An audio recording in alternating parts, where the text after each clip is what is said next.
Olá pessoal, aqui quem fala é o professor Ricardo e Letícia Garcia, da Universidade Estadual do Rio Grande do Sul. Fala um pouquinho sobre o mercado de câmbio. Tá? O câmbio nada mais é do que uma relação de troca entre moedas. Tá? Relação de troca entre a moeda doméstica, principalmente, e a moeda internacional de troca. E qual é a moeda internacional de troca? O dólar. Por que é a moeda internacional de troca? Porque o dólar representa, né, a moeda do principal país do mundo, do país mais poderoso economicamente, né? Uma moeda confiável, uma moeda com credibilidade.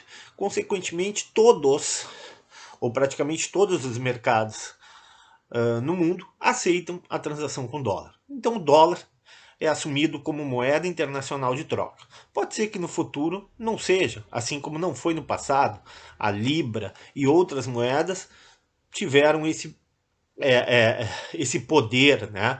Essa situação de ser uma moeda internacional de troca. Atualmente, o dólar, e num segundo plano, mas bem abaixo o euro, são moedas internacionais de troca. Ok, mas o que é o mercado de câmbio? Né? O mercado de câmbio também é chamado de mercado de divisas, né? Ou mercado de dólares. E ele estabelece uma relação de valor entre o dólar e a moeda doméstica. Como estamos no Brasil, vamos falar da relação entre o dólar e o real. O real é a nossa moeda, chamada moeda doméstica, e o valor do real depende do quê? De uma relação com o dólar, de uma relação de oferta e demanda por dólar. Como é que ocorre o mercado de câmbio? Né? Ocorre através, né, como é que a moeda, o valor da moeda é determinado? Ela é determinada basicamente pela transação de bens e serviços, né, entre países. Né? Países transacionam bens e serviços. Através de quem? Através dos seus agentes econômicos. Né? Quem são os agentes econômicos? Exportadores, importadores, investidores, turistas brasileiros que viajam para o exterior, turistas estrangeiros que viajam para o Brasil. Todos esses são agentes econômicos, que quando executam relações comerciais e financeiras com agentes financeiros internacionais, transacionam, negociam esse comércio em dólar. Então, olhando aqui para a lâmina 1, o que a gente vê? A gente vê ali o Banco Central, que é o responsável pelo mercado de câmbio, mercado de divisas. É ele que detém os dólares no Brasil. E o que ocorre? Ocorre que ele centraliza todas as relações cambiais. Vejamos um exemplo bem simples. Tá? Um brasileiro que exporta soja, um agricultor, um agente econômico que exporta soja. Ele vai receber esse dinheiro em dólares, junto ao importador, por exemplo, ao importador chinês. Mas ele não vai ficar com o dólar. Esse dólar passa pelo Banco Central e, ao chegar no Banco Central, o Banco Central transforma esses dólares em reais. O nosso exportador brasileiro vai ganhar em reais pela cotação do dólar comercial, que hoje gira em torno entre 5,50 e 6 reais. Então, o exportador exporta soja, o chinês paga em dólares, chega ao Brasil e o Banco Central administra esses dólares e transforma esses dólares pela cotação comercial e paga o exportador brasileiro. Em contrapartida, quando, por exemplo, um hospital brasileiro importa um tomógrafo, ele vai precisar de dólares. Ele não tem esses dólares. Ele vai pagar em reais pela cotação e o Banco Central vai transformar esses reais em dólares. E esses dólares serão transferidos, por exemplo, por uma empresa alemã que é responsável pela fabricação e venda desse tomógrafo. É assim que ocorre a relação de compra e venda no mercado internacional. O dólar comercial é o dólar referência. O valor dele é o valor que é estabelecido para o Banco Central trocar reais por dólares ou dólares por reais. Essa relação ocorre cotidianamente em uma economia capitalista. Ok, agora vamos para a segunda lâmina. O que diz a segunda lâmina, o título dela? Depreciação e valorização da moeda. O que determina a depreciação ou valorização da moeda? Assim como qualquer mercadoria ou qualquer serviço, o que determina a valorização ou não do dólar frente ao real é a oferta de dólar e a demanda por dólar no mercado. Se há excesso de oferta de dólar, ou seja, se há dólares abundantes na economia brasileira, evidentemente que o preço do dólar vai cair. Consequentemente, nós teremos uma valorização do real frente ao dólar. Significa dizer, por exemplo, que a cotação de hoje, o dólar não seria mais 5,50, 5,70, e sim 5,20, 5,10, ou seja, eu teria que desembolsar menos reais para comprar esse mesmo dólar. E isso se ocorrer um excesso de oferta. Porém, a realidade é diferente. O Brasil e o mundo vivem hoje uma situação de incerteza, de insegurança, né? O Brasil em particular, né, por questões políticas, por questões econômicas, faz com que, né, todo esse contexto, inclusive da crise sanitária, faz com que a demanda por dólar seja maior que a oferta de dólares. Toda vez que eu tenho excesso de demanda por alguma coisa, o preço dessa coisa sobe. Ou seja, no Brasil hoje eu tenho excesso de demanda por dólar. Consequentemente, o preço do dólar tem subido nas últimas semanas. Tanto é assim que o dólar está na casa aí de 5,70, 5,80, R$ 5,80, R$ 5,70 por $1. Nesse caso, o que nós estamos observando é uma desvalorização do real frente ao dólar, ou seja, uma depreciação da taxa de câmbio ou uma depreciação do real. Então, como a gente viu, o real pode ser valorizado ou desvalorizado. Depende do excesso de oferta de dólar ou excesso de demanda de dólar.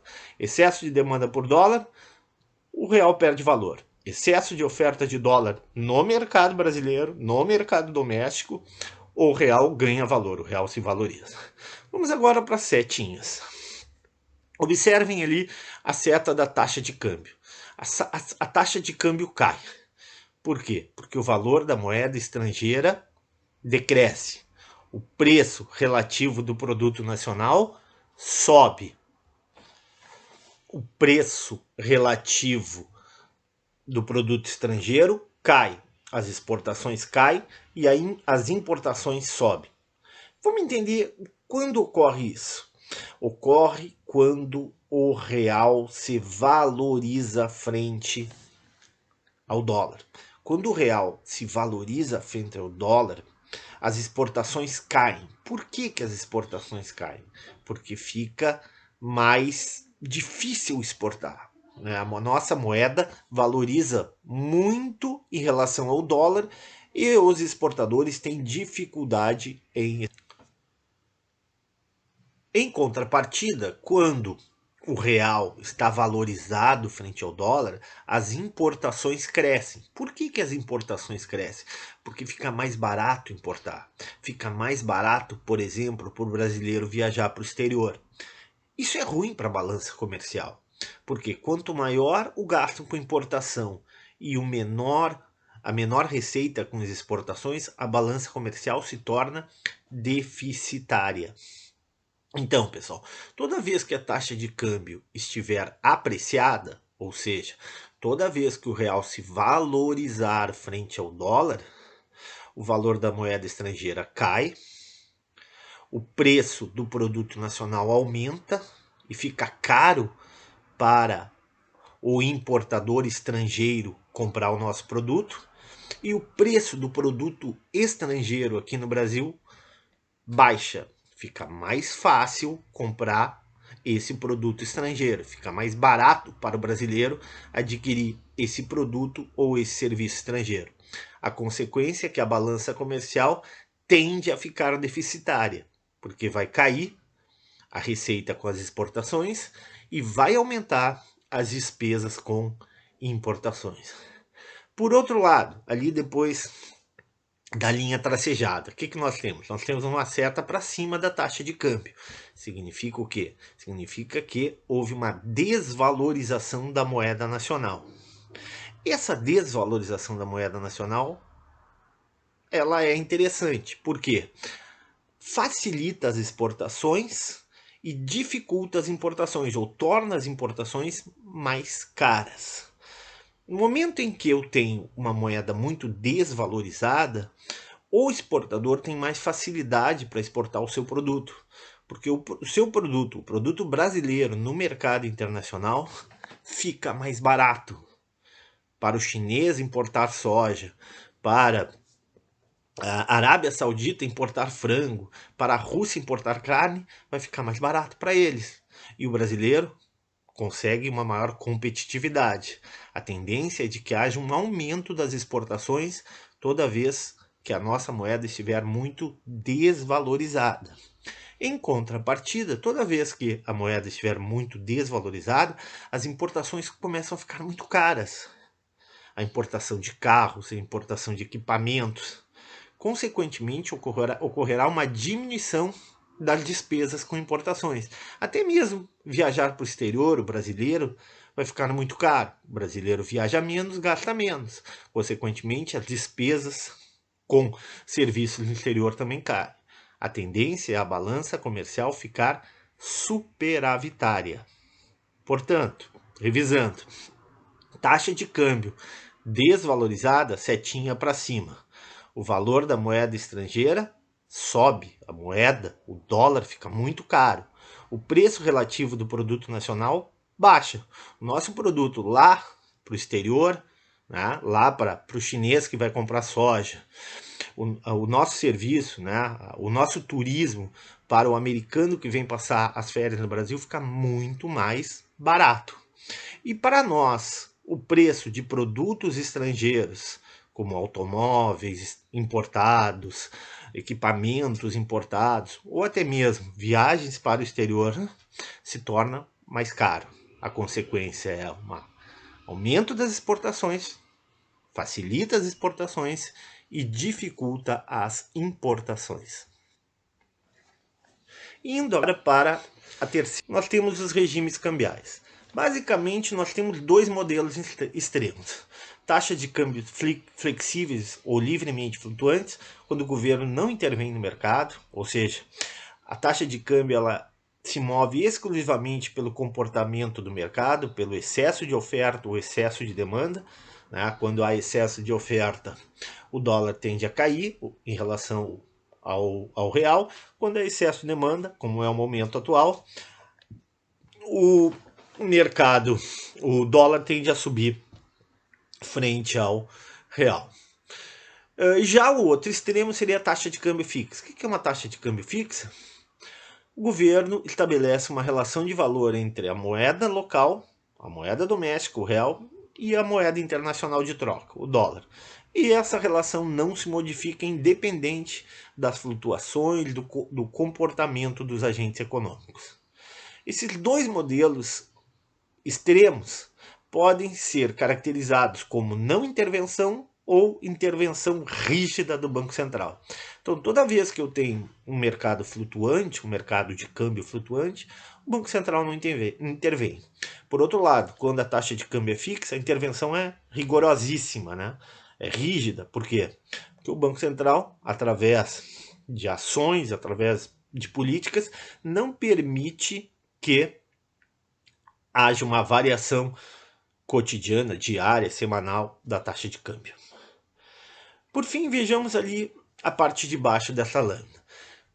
Como eu falei para vocês, há uma relação entre entrada e saída de dólares. Demanda de divisas é demanda por dólares. Oferta de divisas é oferta por dólares. Então o que nós temos? Quem é que demanda dólares? Quem é que precisa de dólares para adquirir produtos e serviços? Os importadores brasileiros precisam de dólares, os turistas brasileiros que viajam para o exterior, as pessoas que fazem investimentos em outros países, por exemplo, empresas, pessoas físicas ou jurídicas, né? Por exemplo, empresas brasileiras que investem em outros países, né? Precisam de dólares para investir em outros países, empréstimos a outros países. O Brasil já emprestou para países da África, países da América do Sul. Né? Nesse caso, há uma saída de dólares. Por outro lado, oferta de divisas significa entrada de dólares. Quando é que ocorre essa entrada? Quando nós exportamos para o exterior, há uma entrada de dólares. Quando turistas estrangeiros visitam o Brasil, há uma entrada de dólares. Quando empresas grandes, coreanas, japonesas, americanas e de outros países investem no Brasil, isso vai representar também uma entrada de dólares. E, por exemplo, quando o Brasil contrai empréstimos junto ao FMI, isso também representa uma entrada de dólar. Vejamos agora então a lâmina 4 com vantagens e limitação das taxas de câmbio flexíveis. Um regime de câmbio flexível ele tem vantagens, né? Ele permite que o mercado faça esse ajuste da taxa de câmbio. Né? Esse ajuste ocorre geralmente de forma automática, né? Quando há um excesso de dólares no mercado, o preço do dólar cai, né? E o mercado se ajusta, né? O mercado se ajusta, diminui as exportações, aumentam as importações e esse mercado se ajusta. O problema é que nem sempre esse ajuste ele é perfeito, né? Ele pode eventualmente não funcionar. Por quê? Porque ele pode ocorrer num período que não é o desejado, implicando, por exemplo, num aumento do custo de vida, um aumento do custo de produção, pode afetar as exportações se o real estiver excessivamente valorizado frente ao dólar. Então, nem sempre esse mecanismo de mercado é um mecanismo perfeito. E muitas vezes, né, essa livre flutuação pode determinar um prejuízo, principalmente para as metas de inflação e atividade produtiva. Outra questão é a incerteza, né? Quando tu tem um mercado flutuante, né, as flutuações, principalmente num país como o Brasil, elas podem ser muito grandes, o que gera uma incerteza quanto aos preços futuros do dólar, né? Alterando as decisões de investimento, alterando o comportamento dos agentes econômicos, principalmente dos investidores, daqueles que buscam aplicar dinheiro no mercado financeiro ou no mercado de bens, no mercado produtivo. E por fim, essas taxas de câmbio flexíveis facilitam muito a especulação, né? Porque no momento que tu tem uma alta volatilidade da taxa cambial, o especulador pode ganhar muito dinheiro. Né? Pode vender na baixa, aliás, pode vender na alta e comprar na baixa, ganhando muito dinheiro. Então, mercados de taxa de câmbio flexíveis, ela é, digamos assim, interessante, né? Porque permite que o mercado ajuste essa taxa sem interferência do governo, mas em determinados países, em determinada circunstância, essa taxa de câmbio flexível pode oportunizar situações que prejudicam o bom funcionamento da economia. Por fim, ali nós temos taxa de câmbio fixa. Né? O que é o mecanismo de câmbio fixo? É um mecanismo que estabelece uma relação fixa entre o valor da moeda e o valor da moeda doméstica e o valor do dólar. Antigamente tu tinha, né, o chamado lastro metálico, né, em que a moeda era atrelada a uma determinada mercadoria. Historicamente sempre foi o chamado padrão ouro, né? Posteriormente, né, surgiu a possibilidade da moeda ser lastreada a libra. Hoje essa forma de câmbio, né? Um câmbio atrelado a uma determinada mercadoria ou a uma determinada moeda, já não mais existe. Por fim, vamos a um sistema intermediário, que é chamado taxa de câmbios ajustáveis, que seriam os regimes cambiais. Né? O Banco Central estabelece um limite. Né? Vamos supor, olha, se a taxa de câmbio variar de 10% para mais ou de 10% para menos, eu não vou interferir no mercado, vou deixar o mercado agir livremente. A partir, né, desse percentual para mais ou para menos, vamos supor que haja uma desvalorização do real de 20%, 30%, ou uma valorização do real de 15%, 20%, o Banco Central intervém ou comprando ou vendendo dólar. Quando ele compra dólar, ele quer aumentar a demanda por dólares. Ele quer desvalorizar o real. Quando ele quando ele age vendendo, ele quer valorizar o real. Então, o Banco Central pode intervir no valor do câmbio, na taxa de câmbio, através da venda ou compra da moeda estrangeira, ou seja, através da venda ou compra do dólar. Sempre lembrando, né, que o Banco Central ele é o depositário das divisas, ou seja, é o Banco Central o responsável pelo controle do estoque de dólar na economia brasileira.